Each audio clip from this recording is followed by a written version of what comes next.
This program is brought to you by TAB. Download the app today.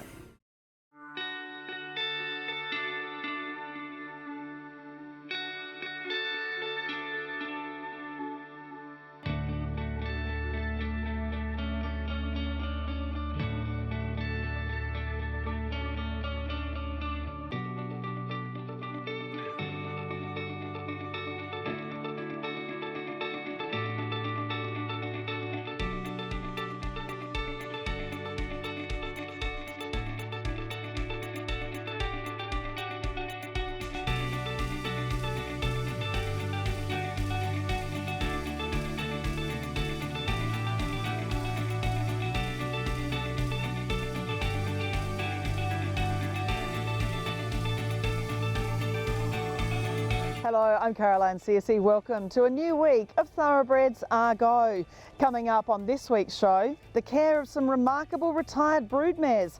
How does Darley Stud ensure they're happy and healthy for the whole of their lives when their breeding days are over? And while Bruce Neal is known as the man behind the wonderful broodmare farm Crestfield in New South Wales, it's his home base of Tasmania where he places many of his thoroughbreds into great new homes. And a triple Group 1 winner turned stallion, showing the love of stable staff for their former racehorses in Arrowfield Stud's Strapper Stories. That's all coming up this week on Thoroughbreds Are Go.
Darley Australia is one of the largest breeding operations in the Southern Hemisphere, and following the lead from its overseas bases, it prioritises the health and well-being of all the horses it breeds and races.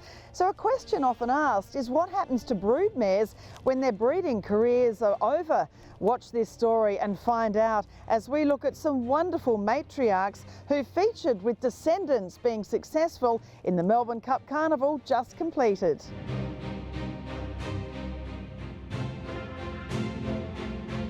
John, it's just a beautiful morning here at Darley Woodlands, and so great to see some real breed shapers as far as your retired broodmares. It really is telling, even in just one paddock, kind of the history of Darley Godolphin in Australia. Yeah, it definitely is. Like, we're very fortunate to have these girls here. Like, they've been great broodmares for us, and now they're sort of retired, and their children and grandchildren are still producing for us, and it is a great story about Darley Godolphin in Australia. Well, some of them, have been nannies, and that's obviously a thing that a lot of retired broodmares do become. They can go and, when they retire from producing foals, and actually look after the next crop of young horses coming through. Some of them can't, though. Tell us about what makes a good nanny. Well, it's just that nurturing nature. The great thing about having the mares is that they've got a life after breeding. So that some of them had a life after racing, and then they have a life after breeding as well. And then we use them for nannies once we wean all the foals, and it's just sometimes that nurturing nature that comes through. Like, some of them need discipline as well, so some are very good at doing that, but they really have to be a bit of a nurturing nature, and we put them in with the mob before we wean, and then once we take the mares away, the mums away, then the nanny's left there and she looks after them for a month or a couple of months, and it's great to see, and they've still got a great use to us, and it's a reward for effort for everything they've done. they then have a life living out here in the paddock with each other and chilling out and telling stories, no doubt, about what their kids were like, the same as all grandparents. Yeah, exactly. And yeah, when they do retire from being a nanny, when they get that bit too old or they're not suited, it's so wonderful to see they're still so well cared for.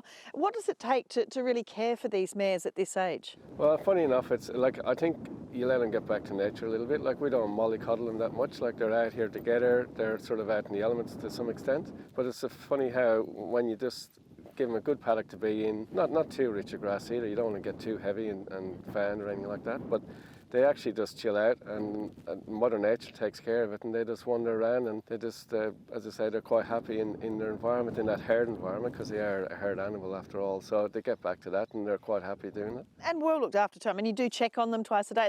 There's a lot of care for these horses through your whole team here. Yeah, no, the team love it. I mean, it's great for them to see it. They get to know what they've done in their racing and breeding careers, and then they'll get their hair done every month, and they get their feet done every month. And like one mare, Alizé, like, she loves to have her hair a bit longer, and the guys do that. So they have a bit of fun with it as well. So it's just looking after these great mares that have looked after us and done a great thing for us. So it's that sort of aftercare that we're really sort of keen to continue with. But Alizé for Darren Beatman, full of running at the 200. She's about 4 or 5 clear and in no danger of the defeat at this point. On the outside, Tani Girl. On the inside, Monsoon winning men's segment. But Alizé, a low tiring, a mile too good. And Alizé has beaten Tani Girl.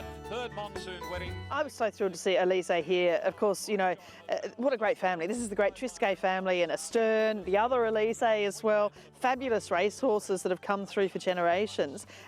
And as you said, has that sort of Rory's Jester in the mane there, slightly longer, and the head shape too. But tell us a little bit about her.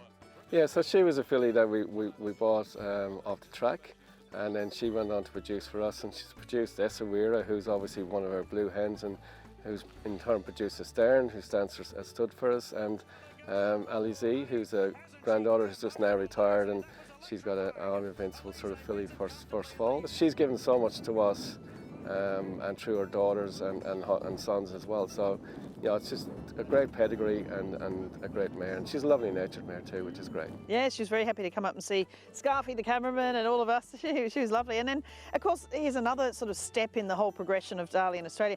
Cataclysm was part of the purchase of this whole property from the Inghams. And of course, she's the dam of the Blue Diamond winner, Earthquake. Eloping by neck to Earthquake, and they're 2 lengths to Piacenza. The rest were boxing on, headed by Lamosti. Now Earthquake given a slap with the whip, and she answers and kicks away with great acceleration. 3 lengths pouring away from them, and it's Earthquake winning it easily from about 3 lengths to Eloping, and Lamosti got up for third. That was great. I mean, as I say, it came from that purchase with Inghams, and then she went on, made it with Exceeding Excel, who was standing for us up at Darley at the time, and went on to produce Earthquake, who won the Blue Diamond pretty impressively and ran second in the Golden Slipper. So straight away, like, she's really sort of helped and produced for us, and again, just a lovely natured mare. She'll mooch around there and just a lovely mare to have on the farm. Mad Moon and Sir Dragonet fighting it out. Anthony Van Dyke on the far side, inside the final furlong. Anthony Van Dyke, Sir Dragonet and Mad Moon racing up towards the line on the near side. Japan with Broome. Anthony Van Dyke has won it. And I really loved seeing Arctic Drift. She's been such an incredible global influence, bounding a Group 1 winner. Believe and Exceed, who's the dam of the Epsom Derby winner, Anthony Van Dyke. So the influence of these mares stretches right around the world. Exactly, like, she came to us as a maiden mare from America by Gone West, and she produced Believe and Succeed, who was one of the first crops of Exceeding Excel. We sold her as a yearling when we were selling yearlings up at Kelvinside, stakes winner, and then she went on to produce a Group 1 winner by Lonro, who was incidentally standing at with Inghams. So came through that purchase, and then produced an English Derby winner by Galileo. It's in the wings, going on, observation post pulled outside but can find no more, and it's in the wings, the winner, observation post, second, Ibn Bay, third. And then you see, a horse such as High School, Sadler's World's full sister to In the Wings. I mean, that's just a wonderful European sort of family. But, it hasn't sort of necessarily produced what the pedigree would suggest. But you never know which of her grandfoals might throw something really good. Yeah, no, exactly. And like, she's probably got the best pedigree, the deepest pedigree, originally of everyone. She came out from Europe as well as a young maiden mare. Probably hasn't produced to the level we'd like, but at the same time, she's a sort of mare. She's got a home for life. I mean, she's probably one of the mares that's probably not the greatest nanny.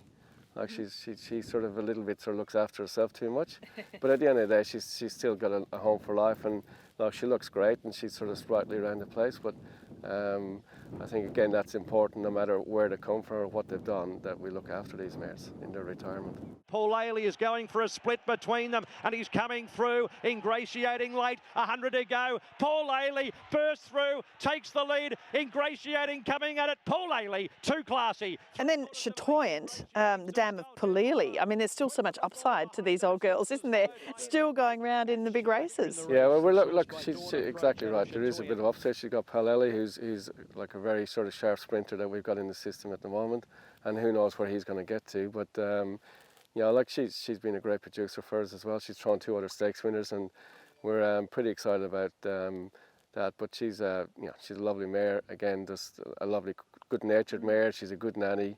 And you know, we look forward to what can happen in the next couple of months. And a mare like Rum Cruise, you know, I'm just fascinated to see the hooves and the maintenance that goes into it. They're in fantastic condition.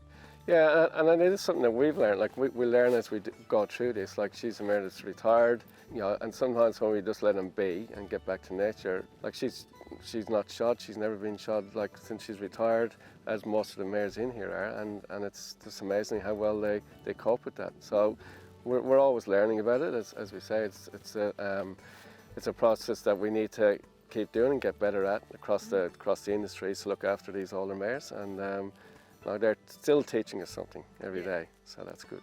So what advice would you give to people that have older mares that have been brood mares, they're retired now? What are the most important, the key things to keeping them happy as long as they can? I think the important thing is to get them out in a group with other mares. Like, don't just have 1 or 2 here and there, just have them out in a group, and they'll enjoy that. They are a herd animal, as we said, like they like being around other horses, and I think that's the best thing. It's just let them be horses again. Give them out in the paddock where they're sort of, you know, it's not too hilly or anything like that, and just let them be horses and enjoy themselves.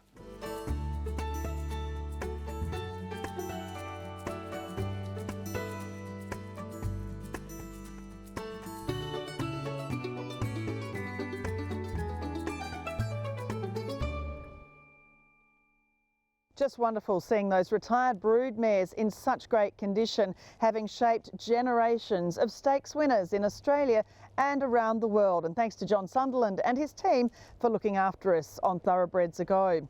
Coming up after the break, Tasmanian breeder and owner of Crestfield in New South Wales, Bruce Neal talks about rehoming his thoroughbreds.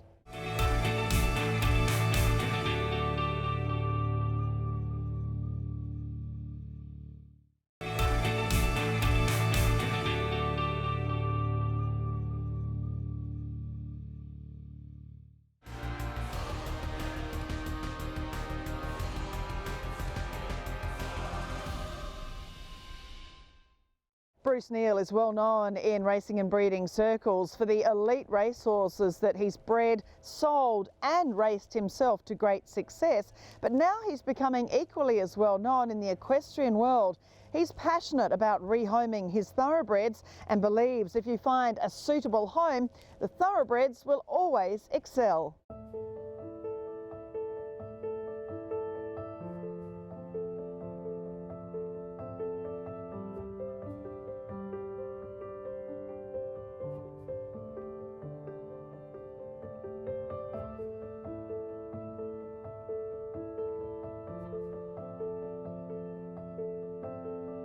All done. 640,000 buys her. Personal takes the lead for Damien Oliver, his 6th Oaks.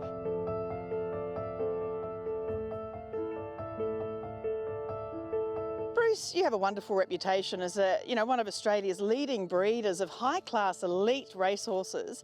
Tell me about what your thoughts are as far as the rehoming and what we do with horses when they finish their racing careers, or in fact may not even race at all. Well, it's a major issue, as we know, for the industry, but I think we're doing well in terms of repositioning ourselves so we can rehome these horses and give them a life thereafter.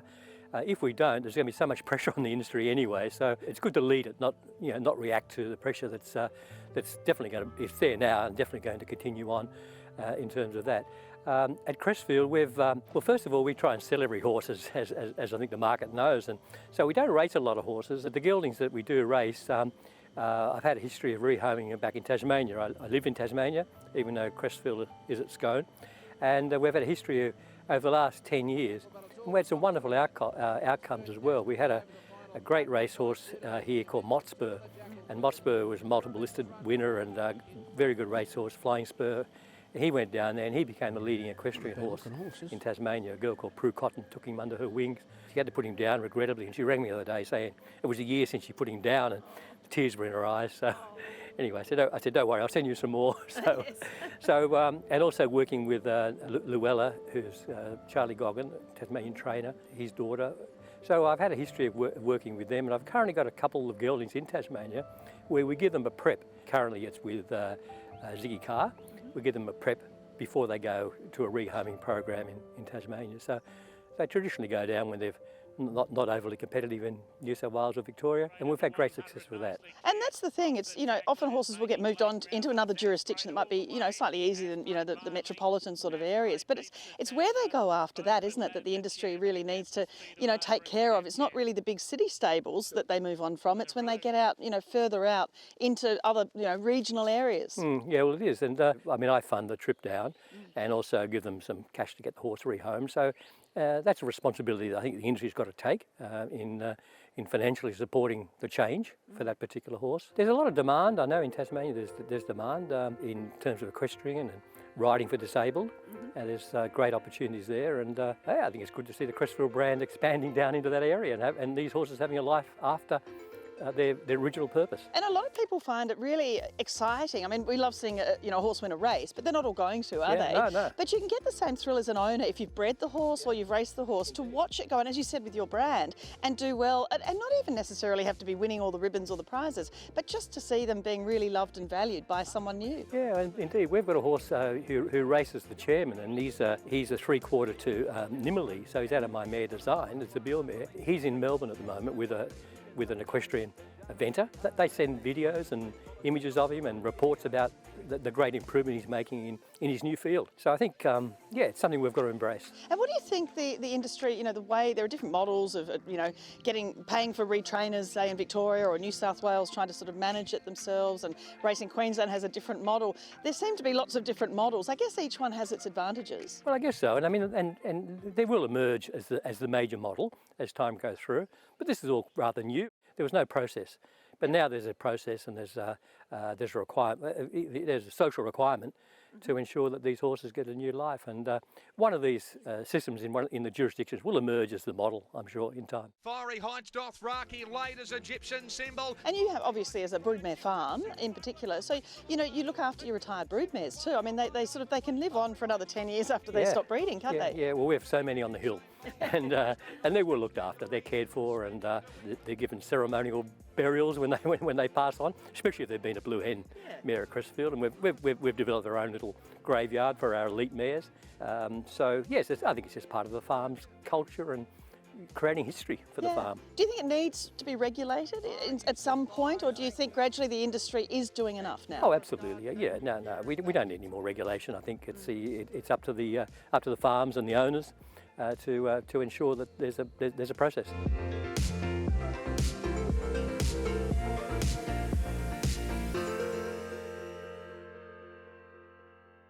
Always great hearing from people as passionate as Bruce Neal about rehoming their thoroughbreds. Coming up after the break on Thoroughbreds Are Go, Arrowfield Studs Strapper Stories.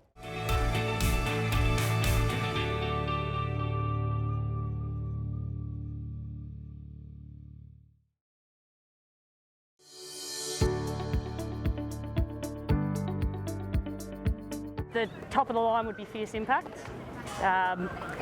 Obviously 3 Group 1s is a massive, massive thrill. So he's by far the most intelligent horse that I've personally dealt with. Pretty much every day, he was the reason for a very long time what got me out of bed in the morning. You know, like every morning started with him. Every morning it was off to the track, get him saddled up, sort him out, get him out on the track, go with him most days because he was a quirky individual. He had a lot of different personality traits, but I did find over time, once you sort of got to know them, he was a lot easier to deal with, and he was actually the biggest personality that you could ever imagine. And for the fact that for him going to stud is just an absolute massive thrill. It's a very exciting time. I'm extremely keen to see, obviously, where we go from here. I touch base with Leneva occasionally just to see how he's travelling and what foals are on the ground. Matt has a couple of foals up at Luskin himself, so that's a really good insight on a personal level. Having dealt with quite a few of the mares as well, it keeps you extremely involved. John Kelly down at New Haven Park, I did a lot of work for him back before I moved to Matt's, and he's thrilled with the foals.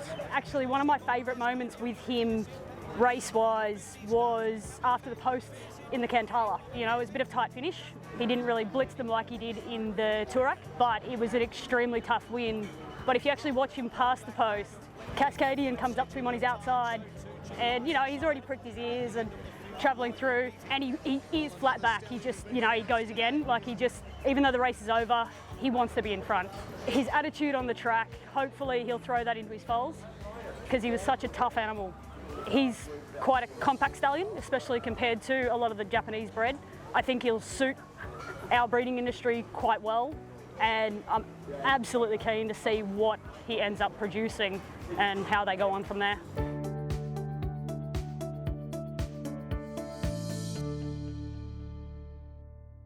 That is Thoroughbreds Are Go for this week. Don't miss next week's show, as we're here at Silverdale Farm looking at their retired thoroughbreds and the great work Steve and Eliza Grant are doing, training the next generation of thoroughbred lovers. That's next week. I'm Caroline Searcy. I'll see you then.